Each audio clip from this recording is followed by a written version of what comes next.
With more, joining us live now is the LNP and Shadow Assistant Minister for Manufacturing, Michelle Landry. Michelle, really appreciate your time. Thanks so much. Why do you think that Central Queensland would be suitable, Michelle? What's your pitch? Look, we think it's the prime place to have it. We've got Gladstone Harbour, which is quite a deep harbour, and there's a lot of industry there already. We've got Port Alma, where a lot of the munitions come in and out.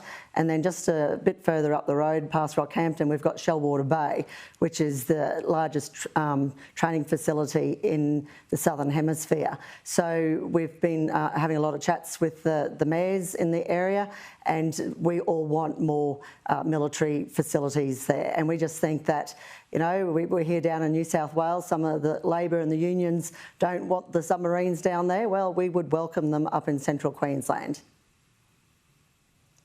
This time yesterday, I interviewed the former Foreign Minister, Bob Carr. He was warning that the AUKUS deal could make Australian bases a surrogate nuclear target in the event of a conflict. Do you think residents of Central Queensland would want to take on that risk? Well, when we have been talking to the experts, they say that Central Queensland would be out of range if there were any missiles fired into Australia. So it's probably safer in Central Queensland than in some of the northern areas. And, you know, if you're spending hundreds of billions of dollars on submarines, you want them protected. That's for certain. So I think that our region would be the prime place. And I mean, this is early days. We're talking about it. We've had discussions previously with Peter Dutton and Andrew, not about the submarines, but about further military facilities in the area. And we just believe it's the right place. And with Shellwater Bay, it's massive up there now. We have so many different countries. The Singaporeans have put over $1 billion into further infrastructure for the area. Australian Defence, a couple of $100 million. So we have lots of exercises there already. And we just feel that this would be the prime place to actually have the submarines.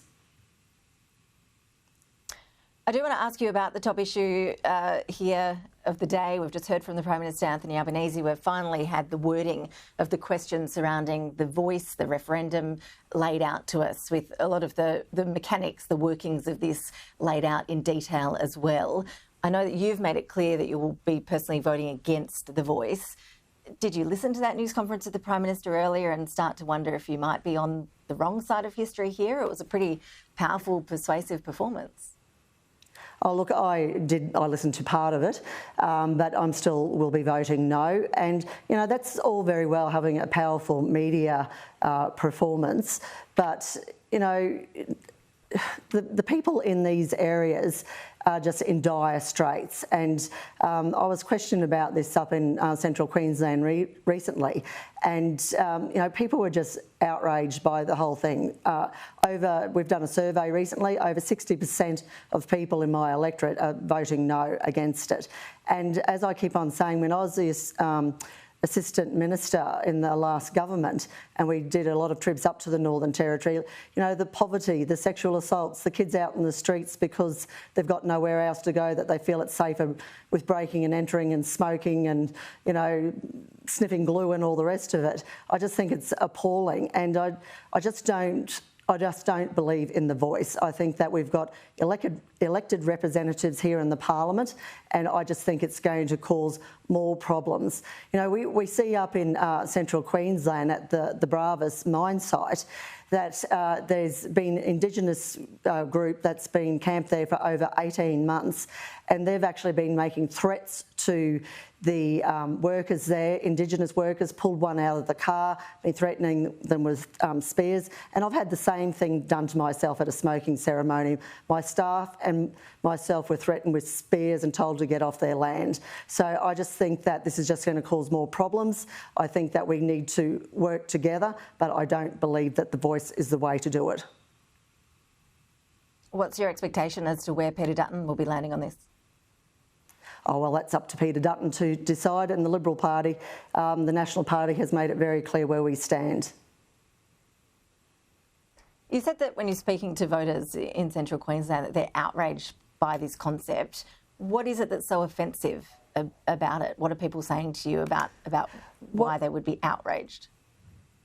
Well, people believe that we already have 11 Indigenous representatives in the Parliament, and they think that they're elected by the people. This group will be, I don't know who they're being elected by, the government, I would imagine, but they're not elected representatives. They're not representing all of the people. And, you know, it's a whole different ballgame when you get to regional Australia than in the cities, and you just see the despair of these people there, the poverty that we see, the sexual assaults that we see, the dreadful stories. And, you know, I just don't believe that having a voice in Parliament is going to resolve it. I think the issues need to be resolved by making decisions right across the sector and getting in there into communities and helping at the family level, because what's happened now, and hundreds of millions, billions of dollars have been spent on this and it hasn't worked.